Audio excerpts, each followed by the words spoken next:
முட்டாள். முட்டாளுக்கு நிறைய பேர் இருக்குங்க.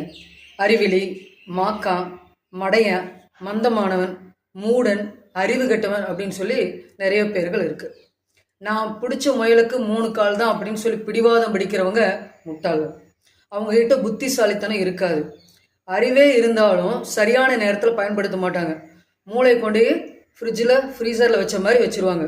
அதாவது ஃப்ரீசர்லன்னா ஆட்டு மூளை கோழி மூளை இல்லைங்க, மனுஷனோட மூளையை தான் சொல்கிறேன். மூளை கொண்டு போய் ஃப்ரீஸ் பண்ணி வச்சுருவாங்க. எந்த ஒரு செயல்பாடுகளும் செய்ய மாட்டாங்க.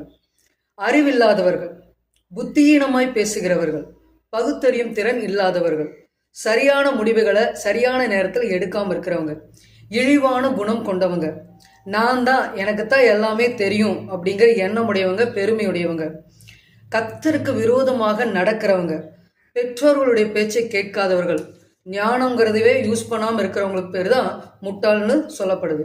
அப்புறம் பார்த்தீங்கன்னா அந்த முட்டாள்கள் அதிகமாக பேசிக்கிட்டே இருப்பாங்க, பேசாமல் இருக்க மாட்டாங்க. படன்னு தொணன்னு அழப்பிக்கிட்டே இருப்பாங்க.